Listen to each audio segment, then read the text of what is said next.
Vamos lá. Começou. Tá. Tá, então eu queria rapidinho apresentar aqui Maria Rita Kel para vocês, para ficar registrado aqui. Maria Rita Kel é uma psicanalista, jornalista, ensaísta, poetisa, cronista, crítica literária brasileira. Em 2010 venceu o Prêmio Jabuti de Literatura da categoria Educação, Psicologia e Psicanálise com o livro O Tempo e o Cão, a atualidade das depressões. Recebeu o Desculpa, prêmio... o Jabuti do ano, viu? Ah, Não é? foi só a categoria, o Jabuti do ano. Eu e o Chico Buarque. Ele em Então, literatura. obrigado por corrigir, porque aqui eu estou lendo o que está registrado no Wikipedia, então depois a gente corrige lá também, Tá né? bem. E recebeu o Prêmio Direitos Humanos do Governo Federal na categoria Mídia e Direitos Humanos. Aí eu vou ler só mais um pouquinho sobre você para quem não te conhece, tá bom, Maria? Ok. Então, Maria Rita, formada em psicologia pela USP, começou a escrever para o jornal do bairro, enquanto ainda cursava a graduação, fez parte do periódico por 2 anos, na época dirigido por Raduan Nassar, foi editora do noticioso Movimento, um dos mais importantes nomes do jornalismo alternativo durante o regime militar no Brasil, ao lado do Opinião e do Pasquim. A Maria Rita também teve participação na fundação do jornal Em Tempo e já escreveu como jornalista freelancer para veículos de comunicação como a Veja, Isto a Folha de São Paulo. Em 79, cursou o mestrado de Psicologia Social e elaborou a dissertação O Papel da Rede Globo nas novelas da Globo em domesticar o Brasil durante a ditadura militar, de repercussão na área da comunicação. E em 1981 começou a atender pacientes diretamente, e desde então não parou. E em 97 concluiu o doutorado em psicanálise pela PUC de São Paulo, com uma pesquisa que resultou no livro Deslocamentos do Feminino, a Mulher Freudiana na Passagem para a Modernidade.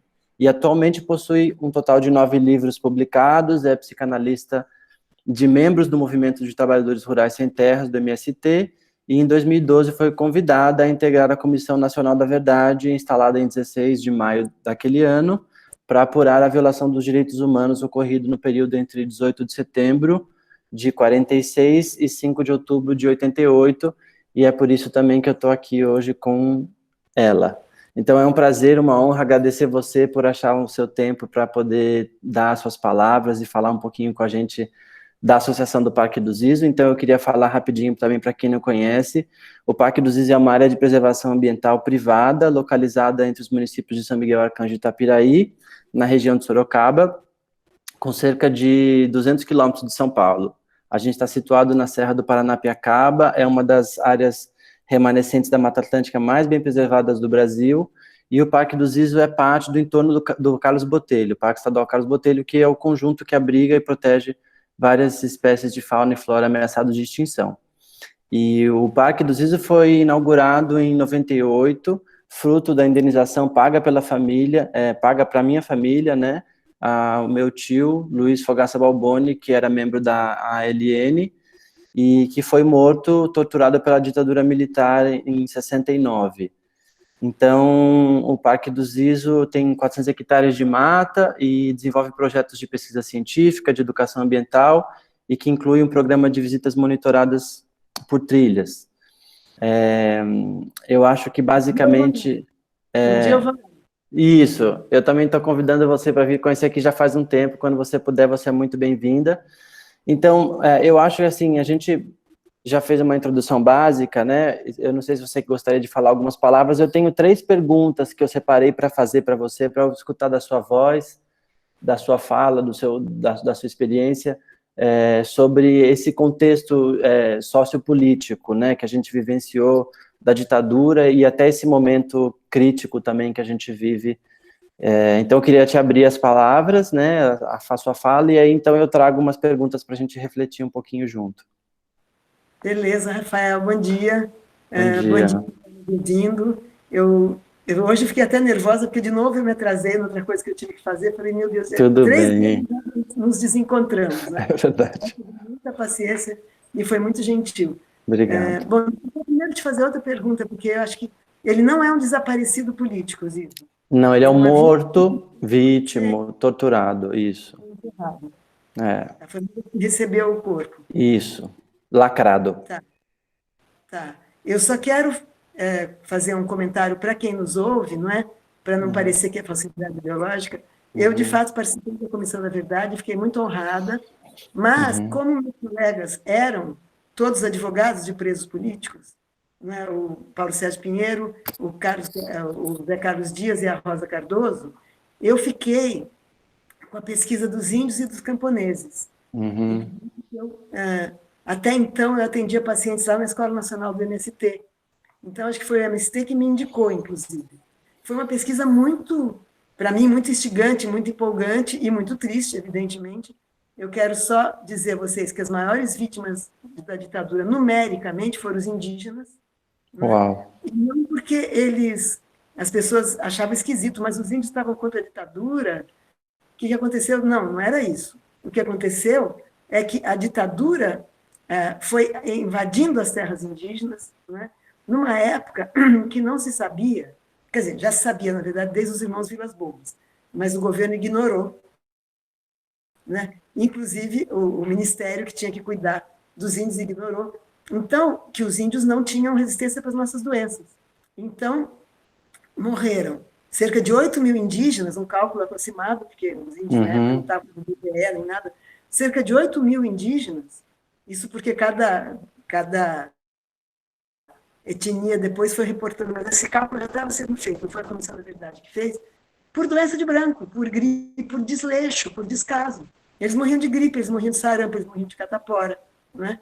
E eu cheguei a entrevistar um ex-agente da FUNAI, e olha que a FUNAI era um cargo público, não é? Com aposentadoria garantida, numa ditadura, quer dizer, o cara estava também protegido ali, que se demitiu, porque ele era mandado para fazer contato com populações isoladas, e, e ele pedia, então, eu quero levar vacina, eu quero me vacinar, eu quero levar vacina. E o governo não dá a menor bola, e ele falou, eu não sou coveiro de índios, a FUNAI vai proteger os índios, e ele se Uhum. demitiu. Ele não Nossa, conseguia impedir a matança. importante isso. Desculpa, estou contando isso É só muito porque importante. o relatório dos índios, depois eu posso mandar para você Por favor. o depoimento dos indígenas, não relatório técnico, mas os depoimentos, e você divulga, porque são muito Ótimo. interessantes. Essa parte é um pouco esquecida. Mas vamos lá. Não, muito Eu bom, quero. obrigado. É um complemento. Eu acho que é mais isso. Na verdade, assim, eu gostaria de perguntar porque eu vejo que muitas pessoas não sabem o que foi a ditadura no Brasil. A gente não divulgou, isso não é publicado. Grande parte das pessoas da minha geração, com exceção da minha pessoa que estudou num colégio político em São Paulo, que foi onde eu conheci você, né? Estudei com sua filha, que a gente teve acesso a esse Você fato estudou na equipe. histórico no equipe, é isso. Então, assim, a minha pergunta para você e para as pessoas que depois possam ver isso é dizer em poucas palavras o que foi a ditadura militar, né? O que foi ela no Brasil? Uhum. Uhum. Bem, a ditadura militar, o governo democrático imediatamente anterior à ditadura militar foi o governo do João Goulart. O João Goulart era vice-presidente do Jânio, que era um aloprado. Quando o Jânio renunciou, o Jango é que virou presidente, não é o João Goulart. E o João Goulart, quer dizer, hoje em dia todo mundo fala comunista, tudo é comunista. Né? Se você quiser reduzir a miséria no seu país, chamaria isso de um patriota, né?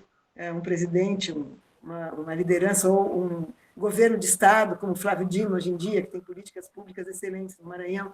Se você quiser reduzir a miséria, você já virou comunista. Quer dizer, parece que não ser comunista é gostar de ver a miséria e os ricos cada vez mais ricos. Eu quero esclarecer isso, porque o Jango não era exatamente comunista, mas ele era progressista. Então, por exemplo, ele criou política de reforma agrária. Né? Uhum,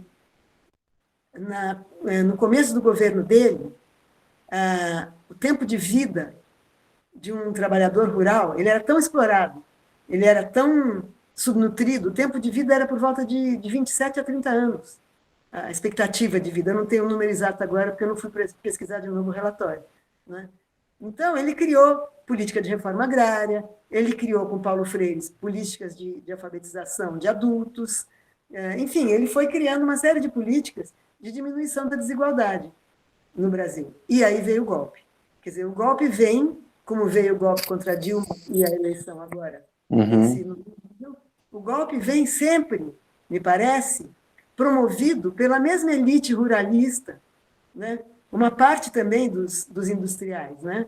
Mas principalmente a elite ruralista, que acha que o Brasil é a prostituta que eles vão explorar até exaurir. Né? Voltou a acontecer muito rapidamente agora. É muito triste ver as queimadas, é muito triste ver as terras indígenas invadidas de novo. Né?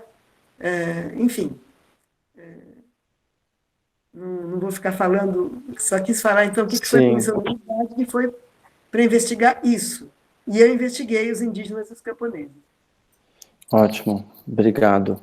Então, Maria Rita, outra pergunta era como você vê que essa ditadura mudou o país? Como você pode transmitir isso para a gente? Ou seja, aconteceu essa ditadura que a gente pode compreender que foi um interesse estratégico de uma elite estúpida, idiota, não sei, né? E, talvez desumana, inclusive, mas como essa ditadura mudou o Brasil? Como você vê que ela transformou o Brasil? Eu não acho que ela transformou, viu? Eu acho que ela devolveu ao Brasil o que ele sempre foi. Quem estava transformando o Brasil era o governo progressista do Jango. Veja, o Brasil, ele existe como um país, digamos assim, de civilização semelhante à europeia, né, à custa do extermínio dos índios. Mas a gente pode dizer que quando Cabral chegou aqui, não é, era outra cultura. Os índios vinham atirar nos portugueses, os portugueses atiravam nos índios, as doenças se transmitiam. A questão é o momento em que já se sabe disso, o momento em que direitos humanos já foram proclamados desde a Segunda Guerra Mundial, o momento em que os governos são eleitos democraticamente, até que, de repente, o do Jango foi abortado. Não é? Então, a ditadura não veio mudar o Brasil. Quem veio mudar o Brasil foi esse governo mais democrático. Não dá nem para dizer que era... Hoje, qualquer coisa um pouco mais democrática já é de esquerda, já é comunista. Né? E o Brasil voltou a ser o pior de si com a ditadura. Né? Foi isso. Transformou para pior, é isso que você está falando, né? Mas transformou de acordo com uma tendência que já era a tendência desse país, não é? Ele não tinha uma... Escancarou. Não é que ele teve durante muito tempo uma grande tradição igualitária, democrática, sem preconceitos, etc. E depois a ditadura veio mudar. A ditadura o devolveu para o pior de si. Tá. E como houve nos primeiros, a partir dos anos 70, o tal milagre brasileiro, o milagre econômico, né? Houve muito apoio, a minha família mesmo, sem corrupção nem nada. Meu pai era um funcionário da Aços Vilares. Parece, mas isso a gente não sabia, que a Vilares foi uma das empresas que financiou a tortura. Eu não posso afirmar com certeza, mas quando eu vi o Cidadão Boyle, eu acho que ela era uma delas. Então, também cresceu, também se expandiu. Meu pai construiu uma casa com um terreno grande. E eu estava no colegial, de um colégio público meio fraco, não havia esse debate. Quando entrei na USP, os meus colegas me acharam uma marciana. Um deles falou até isso: de que planeta você veio? Porque eu não era uma pessoa de direita, eu não era uma pessoa fascista, não achava que ia matar comunista, nada disso, mas eu era muito alienada. Então, foram meus amigos da USP, em primeiro lugar, e foram muito gentis, porque se eles tivessem me agredido, eu ia ficar, né, na defensiva, que foram me abrindo, e depois eu precisei trabalhar, sair da casa dos meus pais, não queria sair pedindo mesada, né, que é muito ridículo, e fui trabalhar, comecei primeiro no jornal, que era do Radon Nassar, depois no jornal Movimento, que era um jornal ligado ao PCdoB, de oposição à ditadura. E ali, o movimento, depois de um tempo, um outro que se desdobrou, eu fui me politizando. Foi minha escola política, foi ter sido editora de cultura nesses jornais. Muito bom. Sim. Eu entendo também que essa pergunta, ela era neutra, né? Justamente para a gente tentar ver o que aconteceu nesse período político, que, na verdade, desmascarou algo que já era, né, de certa forma, eu entendi isso, né? Já era uma tendência ruim, política, e isso veio à tona com o seu pior, né, com o seu pior lado. Né? Rafael, a gente nunca lembra, isso não é a mesma coisa que ditadura, mas para as vítimas era, que o Brasil foi o último país livre a abolir a escravidão. A gente teve 3 séculos de escravidão. 3 séculos. A gente aboliu a escravidão quase no século XX já. Né?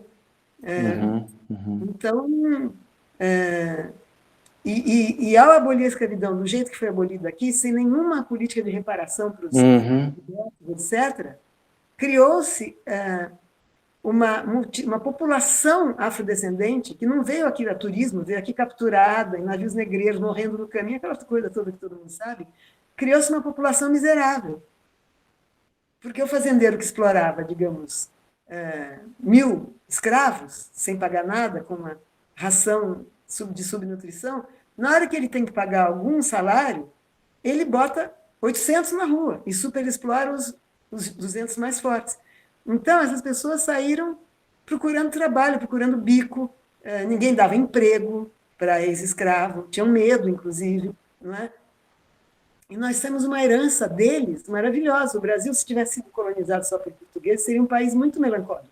Não Portugal de hoje, né? Mas Portugal do século XVI, XVII, XVIII, XIX.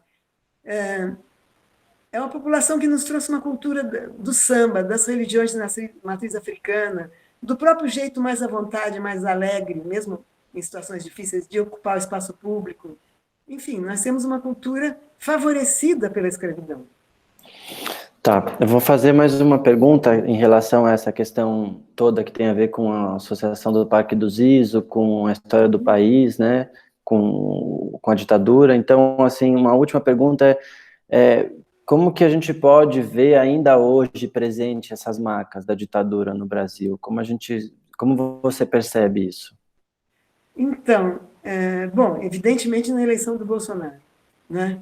Mas deixa eu só construir a minha hipótese, porque é uma hipótese que eu tenho desde... Eu acho que aqui a Comissão da Verdade demorou muito. Em outros países ela foi imediatamente quando acabou a ditadura. Então, muita gente não queria saber disso. Foram notícias angustiantes, talvez. E foi pela primeira vez, em 2013, naquelas passeatas contra a Dilma, que não eram meio vagas, parece que elas foram orquestradas por uma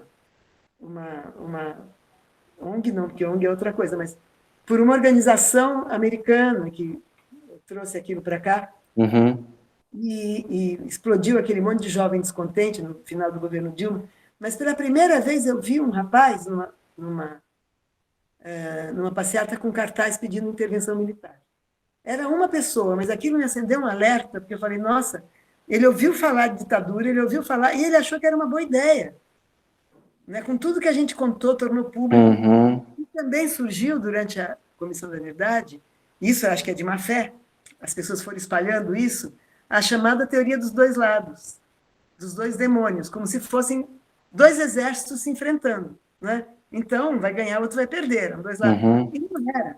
Né? Era um grupo de jovens querendo restaurar a democracia no país, né? Não tem nada de demoníaco nisso, e o exército brasileiro armado, né? Não só prendendo, vamos dizer, esses bagunceiros, entre aspas. Truculento. Né? Matando, desaparecendo com corpos. Né? Então, não eram 2 lados. Não tinha nenhuma... Não eram 2 demônios. Um grupo que lutava a favor da... Teve alguns casos de violência, teve alguns assassinatos mesmo. Né? Uma bomba que explodiu. Enfim, teve alguns casos de crimes da esquerda. Mas não foram 420 mortos e desaparecidos. Né? Sim. A gente viu o compromisso dos militares com aquela época, porque ninguém revelou nada. Isso foi o mais triste. A gente pensou que já depois de tantos anos de redemocratização, eles estariam comprometidos com a democracia. Ninguém revelou nada. Sim. O único cara que abriu a boca foi eu acho que também tem isso, né? Eu recentemente vi isso da sua fala em vários lugares do mundo, assim, quando aconteceu uma ditadura, isso é lembrado, isso é guardado. O Brasil, por exemplo, a Castelo Branco aqui, né, é uma rodovia maior do país, super conhecida. Eu concordo com o que você disse, que a gente demorou demais. Eu acho que essa teoria ela é real, né? A gente está até hoje homenageando espaços públicos com pessoas que torturaram, né? Mas deixa eu só contar uma coisa. Quando se criou a Comissão da Verdade, se criaram várias comissões estaduais e municipais.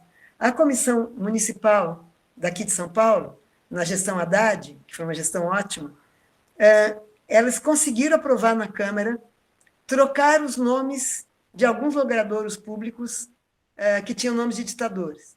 Então, não sei que você sabe, o elevado Costa e Silva hoje se chama elevado João Goulart. Que bom.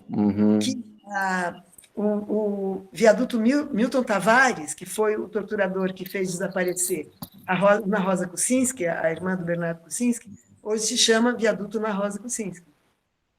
E havia uma vilazinha, uma ruazinha pequena, aqui perto do Ceasa, que se chamava Rua Sérgio Paranhos Fleury. Que foi quem torturou o Zizo, quem torturou meu tio e matou ele. Exatamente. Aí, o pessoal da comissão daqui foi até lá, porque como era uma rua pequena, tinha que ter autorização dos moradores para mudar de nome. Ninguém sabia quem tinha sido o Fleury. Aí contaram que tinha sido o Fleury e as pessoas se assustaram, evidentemente, não queremos nossa rua com o nome de torturador.